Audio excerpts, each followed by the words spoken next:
I'm going to show you how to make a bowl on the wheel. All right, so first you want to make sure your clay is centered. This is centered pretty well. And then you make your hole, just like with the cylinder. You go in,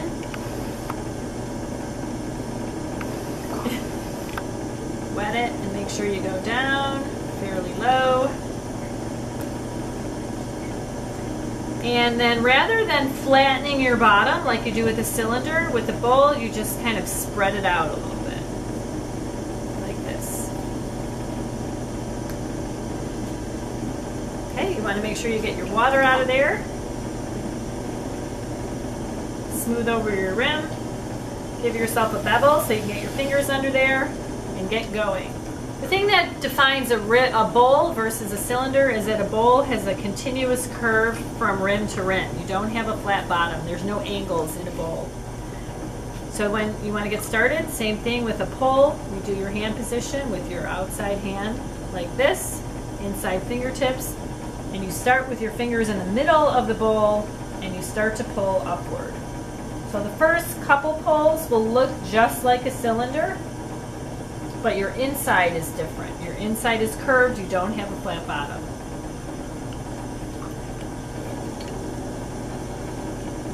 Okay, let me do 2 good pulls, and then I'll show you the fun stuff. Okay, you want to leave your rim a little bit more substantial. You don't want to get too thin because you're going to be stretching it out wide.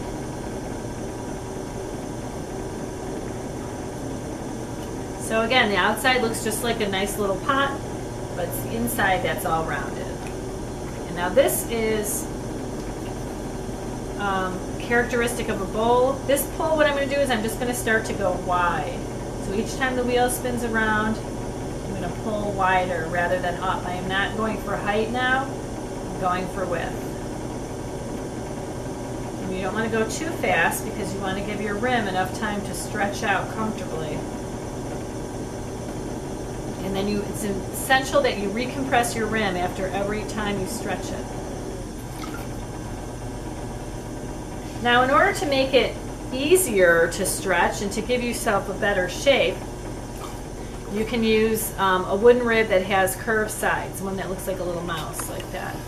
And you want to use the narrow side in the middle, and this is the butt end, that's going to be on the outside.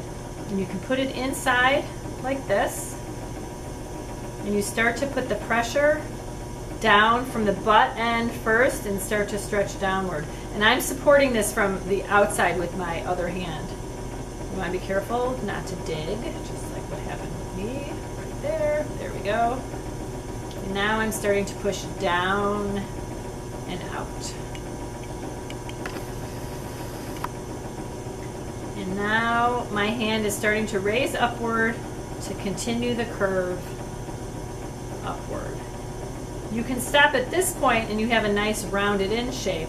I want to stretch my bowl wider, so I'm going to continue outward.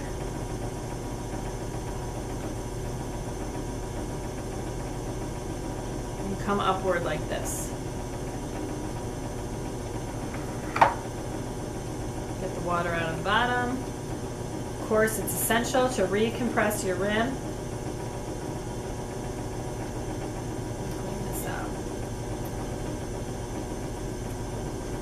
Now I'm actually going to use the rib in my left hand now on the inside. Mix up a little water. And I'm going to recompress it on the outside with my fingertips. So I'm putting 2 points of contact now. You can use a rib, a metal or a plastic rib on the outside instead of your fingertips if you want. But I like to keep the throwing marks, so I'm using my fingertips.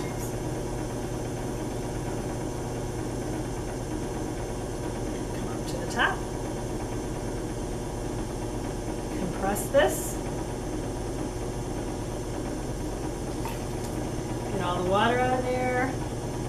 And basically, that's your basic bowl. You can take a bevel out of the bottom. And then I'm going to show you how to flip your rims if you want a more decorative bowl. So here's just your basic standard bowl. Now let me show you how to make a bowl with a decorative rim. Give yourself a little bit of water. And you can use any kind of rib with this. It could be the pointy rib or the rounded rib.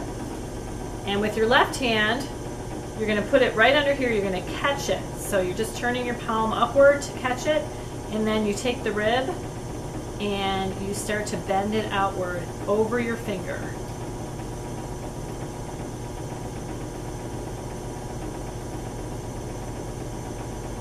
Like that.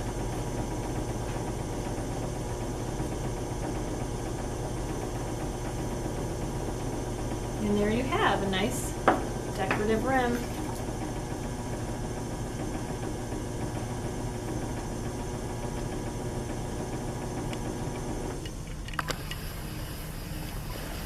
Voila. Should we continue cutting under? Remember, hold it like dental floss, really tight. Pull towards you.